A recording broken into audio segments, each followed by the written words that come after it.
Cause y'all's on my babies. That's why you's on my babies. Okay, so now we're teaching our babies to do thread lifts at home. Okay, that's one type of life lesson. Hey everybody, Dr. Gary here. You guys probably saw my reaction video to the DIY filler video that I watched prior. So now we're gonna be doing DIY thread lifting. I gotta keep my skin popping, just keep it like that. Yeah, I mean, I think it's great to stay popping, but you have to stay popping safely. So let's see how she does that. So guys. Okay, she has this little station here. Showing you my little station. Oh, okay, she's got some threads. I see them. I just really hope she wears gloves. Please wear gloves. It looks like she's got some poppin' cheek filler in place, that's for sure. So with this one, I'm gonna go from I do my own imaginary. I like how she just forgot or didn't know the name of that anatomical structure. But from there, she's gonna go from there to maybe the jawline. So I'm gonna go from right here. That's called the tragus. Right here. Okay. So the part that sags right to here, about the oral commissure. I'm just gonna go right tragus to oral way, commissure. Like okay. So I'm gonna stick it this way. Stick it that way. It's gonna be sitting here like that way to pull it up. Okay. And then this one.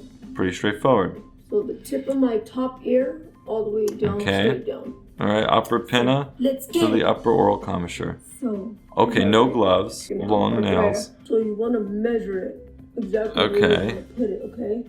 All right, little measurement. Then what I told you is stretch the skin back. Stretch it out. Oh, she's just gonna go for it? You can't mess up on these. You guys can't pull them out, adjust them. It has to be one shot straight in. One shot. You can't mess up. You only get one shot. Isn't that like part of that Eminem song? One shot. One shot. So you gotta make sure you just get it right where you want it. Oh, geez. Okay, there she goes. Look at that. It's going in there. So she's stretching with her other hand. There are no gloves here. Unclear if she disinfected her face.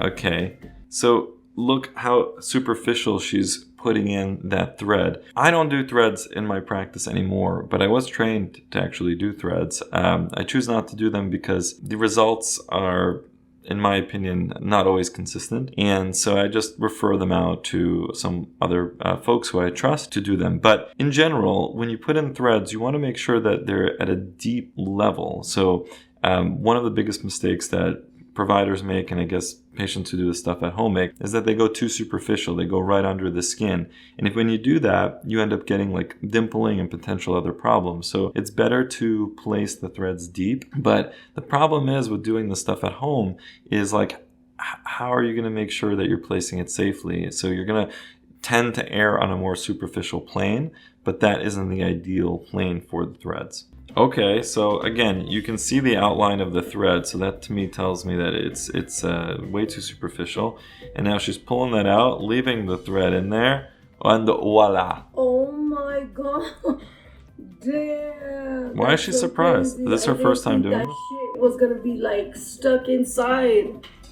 What? Has she not done this before? What? Right. The problem with these is that it always looks good in like the immediate post-op, right? So right when people are done and they post it on Instagram, look at this, look how it looked. It all looks great and nice and pulled up. But the question is what happens the next day or the day after? Oftentimes you lose that impact. And also, if you're pulling significantly and there's a lot of redundant skin, then you end up getting bunching of skin out here because it's not surgery, you haven't removed any of the excess. So then as that resolves and gets better, generally you lose the impact of that lift pretty quickly. And then some people say, well, with threads, you build up that collagen. You're really just building up scar tissue. So I don't really think that you get prolonged lifting impact from these threads, but there are people who swear by them.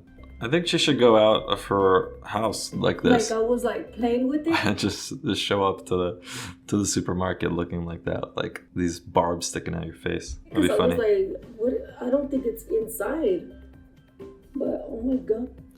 That's crazy. But can you imagine like the increased risk of infection? Now she's got this thing sticking out of her face that has a direct trajectory under her skin into her face. Like, I don't understand how people think this is a great idea to do at home with no gloves, no sterilization materials, nothing. So threads ideally are performed in a sterile manner. So different from filler or Botox, where it's definitely a substerile type of implantation or injection. With threads, you ideally want to be set up for a much more sterile activity because of the fact that now you have this material sticking into your face and with a little puncture hole on the outside, and it's going to stay there for a long time. So usually the way that threads are properly inserted would be with more sterile technique. You could hear it when you go. Oh yeah, you can hear it all right. Okay. All right, what you gonna do next? Well, so this is her first attempt, so she's never done this before. Yeah, she has a little lump there because she inserted it too superficial. Way after, a couple of days or so, hopefully. Yeah, hopefully is right.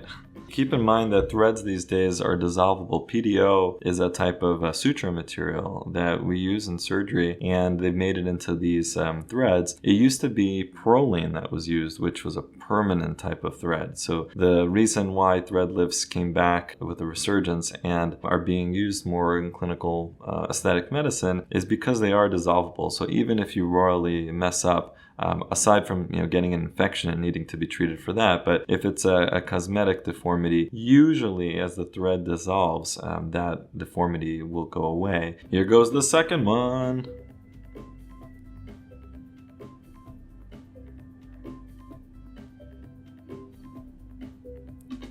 Oh. She doesn't seem like she's in pain, which she's tough. That was too easy. Too easy? So let me tell you the difference between these two. Once you get them in, it's like they already know where they're supposed to go. Once you push and you insert it, I don't think they know. As far as I know, they don't have any nanotechnology on them that guides them into the right place. Freaking needles already know where they gotta go. It's that easy. It's not so easy when you get a bad infection from one of these and you're running around trying to figure out who's going to fix it for you. I don't think I pushed it in far enough, guys. I must have because it's stuck in there. Look. It's barbed, so it's not going to easily come out. Oh my god, I'm so happy. Oh my god. Some people are happy when they receive jewelry or some other type of present, but some people just need to do their own threads and they're just as thrilled. All right, look at that lift. Look, I get it, right? This stuff can get expensive if you're going to a doctor or a nurse or a provider. But what's the cost of that versus the potential risk of hurting yourself? And how much is it worth to people to play it safe and do things the right way? And I guess everyone has to answer that for themselves, but I definitely am not a proponent of doing anything close to this at home. This should be done by a licensed professional. People charge different things, so find a professional whose costs and expenses line up with what you're able to pay, but you don't need to be buying this stuff on your own and doing it at home. I'm very much against this, as you guys know. I just learned something new. She just taught herself something. So she's pulling that skin back to get it to latch onto the barbs. Wow. Bam. Even with facelift surgery, we know that if you're just going just under the skin in the subcutaneous space and you're lifting, the lift is very, very temporary type of result, as opposed to really lifting that SMAS layer. That SMAS layer lives in much deeper planes, so she's not getting to that plane with that superficial insertion of the threads. So let's see how she tightens them. So check this out, okay? And I just thought of this. So when you poke that hole, right? So I know YouTube took down the channel for the young woman that I did a reaction on for the DIY filler. I'm not really sure why this is any more acceptable on the YouTube platform, but I guess they think that this is okay. It's like a straight shot. These are so much easier to get in. Dead serious. Dead ass. I'm dead ass serious. Dead ass. Dead ass. When you feel, because you can't pull these out and adjust them. You can move them like this if you feel like they're stuck, but you can't pull out, pull back. So now that they're in, I want to see what she does. So when I remember learning this, usually there's one specific like pivot point that people will put in multiple threads and then tie to that point, tie multiple threads down. In this case, she has 3 separate start points. I just can't Oh, there's someone in the background there. I'm like, I think her son is in the room. Shit. I see a young kid in the mirror behind her, and I don't know what is he thinking here. Like, oh yeah, mom's just like putting wire into her face again. Okay, so now she's taking regular scissors and she's just trimming these guys down. All right, no sutures. It looks like she's not going to place a suture. Do this, and it goes right in. All right. So it like disappears. Yeah, I can still see it through the skin. Why can't we just be perfect? Why can't we just be perfect? I don't think that's how we're made as human beings. We're perfectly imperfect. Look at that. She's washing her hands. Gloves would be the next step in this process, like seriously. In the evolution of Lori's beauty. Everything that I do with these guys. Cause y'all are my babies. That's why these are my babies. Okay, so now we're teaching our babies to do thread lifts at home. Okay, that's one type of life lesson. That's okay. Bruising is from the last PDO. That means this is not her first attempt. If she already has a bruise, why would she go back in and put in threads? How often is she doing these threads? These threads are not meant to be placed frequently. Generally, most bruises will resolve after about 2 weeks. If she still has a bruise, that means within the last 2 weeks, she likely did her last PDO. And now, why is she doing it so soon after? Most of these are placed usually every 6 months to a year. That would be the most frequent time interval if they're done right. So, yeah, I'm not sure what she's doing here. But it also speaks to how short-lived these results are. If she's going back in within 2 weeks to put more threads in, that means that whatever lift she saw after the last treatment really didn't last that long, right? If we're talking about 2 weeks. So it's like maybe useful if you're going out that night, except now you might have bruising and bloody spots on your face, which I guess you can cover up with makeup, which again increases your risk of infection because you have these fresh cuts on your face. But you know, this stuff really isn't lasting very long if she's doing it within a several week window. Sometimes this happens and it's okay. Sometimes the cheek is looking so unnatural in my estimation.